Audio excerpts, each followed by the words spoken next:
Hello friend, কেমন আছেন? আশা করি ভালো আছেন আর আমিও ভালো আছি। আর এখন বাজে 12টা আর আমার সকালের কাজ প্রায় সব কমপ্লিট, রান্না-বান্নাও হয়ে গেছে। আর রান্নার পরে আমার গ্যাসের অবস্থাটা দেখুন। তা আমার গ্যাসের অবস্থা চারিদিকে নোংরা হয়েছে। আর রান্নার পরে গ্যাসটার উপর চিটচিট, তেল চিটচিট আর গ্যাসের চুলাটাও স্পট পড়ে গেছে। তা এটা আমি এখন পরিষ্কার করব। তা এটা পরিষ্কার আমি কিভাবে করি সেটা আমি আপনাদের কাছে শেয়ার করব। তা দেখুন আমার চুলাটা কতটা নোংরা হয়েছে, আর এটাও নোংরা হয়েছে, আর চারিদিকে তেল চিটচিট হয়ে আছে। আর এটা পরিষ্কার না করলে খুব বাজে দেখায়। তাই এটা আমি রান্নার পরে কিভাবে পরিষ্কার করি সেটা আমি আপনার কাছে শেয়ার করব। তা দেখুন, এটা পরিষ্কার করার জন্য প্রথমে আমি গ্যাসটা একটু ধরিয়ে নিয়ে আমি চুলাটা এইভাবে উপর করে একটু গরম করে নেব। কেননা এইভাবে গরম করে নিলে যে স্পটটা পড়েছে সেই স্পটটা খুব সহজে উঠে যায়। তা দেখুন, আমি এইভাবে একটু গরম করে নিয়ে আমি গ্যাসটা এরপরে বন্ধ করে দেব। তো এইভাবে আমি প্রতিদিনই গ্যাস ক্লিন করি। আর এটা আমার 2 দিন ক্লিন করা হচ্ছে না, তা ওই জন্য এতটা নোংরা হয়েছে। তা দেখুন, ওটা গরম করে নেওয়ার ফলে তারপরে এরকম একটা চামচ দিতে হবে। তা একটা চামচের পিছন দিয়ে দেখুন এইভাবে একটু ঘষা দিলেই কত সহজে যে স্পটগুলো পড়েছে সেই স্পটগুলো কত সহজে উড়ে যাচ্ছে। তা আপনারা এইভাবে বাড়িতে করে দেখবেন। আর চুলা যদি পরিষ্কার না থাকে রান্না করতেও ভালো লাগে না। তা দেখুন স্পটটা কত সুন্দর উঠে যাচ্ছে। তো এইভাবে আমি চারিদিকে ঘষে নিয়ে ওটা পরিষ্কার করে নেব। আমার ঘষা হয়ে গেছে। তারপরে আমি বাড়িতে পড়ে থাকা একটা খারাপ ব্রাশ নিয়ে নেব। নিয়ে তারপরে এই ময়লাগুলো আমি একটু ঝেড়ে, যেগুলো উঠে গেছে সেগুলো একটু ঘষা দিলে উঠে যাবে। দেখুন সব উঠে গেছে।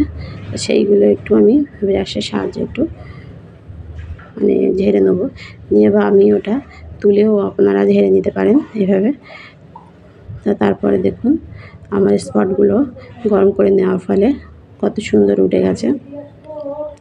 এরপর আমি এগুলো তেল চিটটা কীভাবে পরিষ্কার করি সেটা আমি আপনাদের দেখাচ্ছি। তা তেল চিটটা পরিষ্কার করার জন্য এখানে আমি একটা নিয়েছি বাটিতে আমি নিয়ে নেব 1 চামচ খাওয়ার সোডা, আর তাতে আমি দিয়ে দেবো অল্প একটু সার্ফ,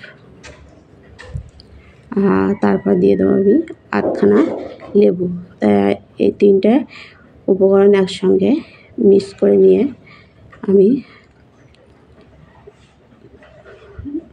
দেখুন এটা 3টে একসঙ্গে নিয়ে আমি একটা ব্রাশের সাহায্যে যেখানে একটু স্পট পড়ে আছে এখনও সেখানে আমি লাগিয়ে দেবো।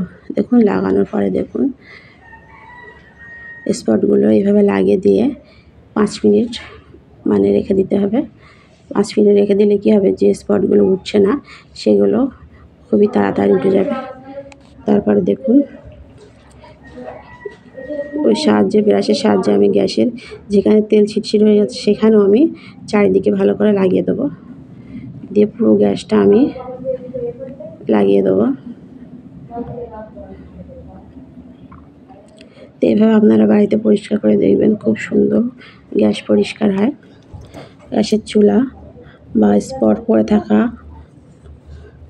তারপর আমি একটা তারের জালি নিয়ে এটা সুন্দর করে একটু যেখানে স্পট আছে সেখানে সেই জায়গায় আমি ভালো করে একটু ঘষে নেব। তারপরে দেখুন একটু ঘষে নেওয়ার পরে কত সুন্দরভাবে স্পটটা বা তেল চিটগুলো উঠে যায়।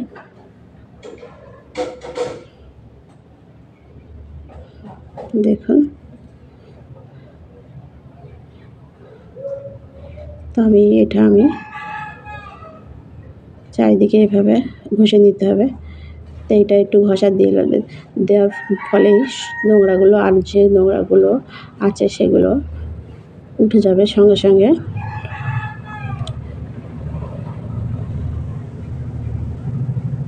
তারপর তারপরে গ্যাসের চুলাটা তুলে ওর তলায় যে মানে দাগটা হয়ে যায় সেটাও আমি একটু পরিষ্কার করে নিলাম।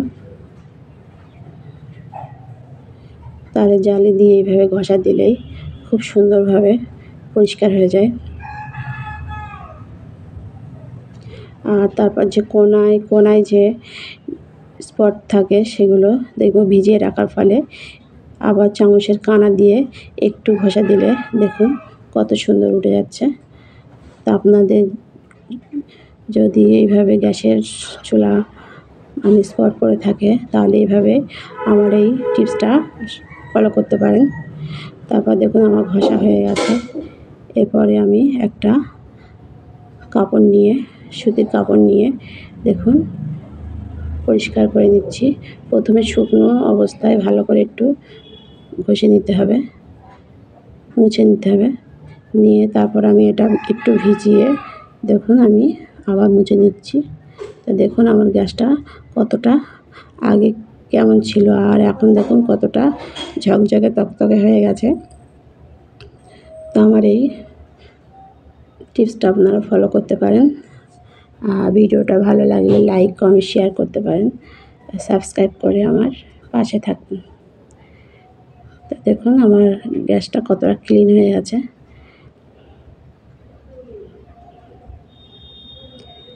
ভিডিওটা এ পর্যন্ত, বাই।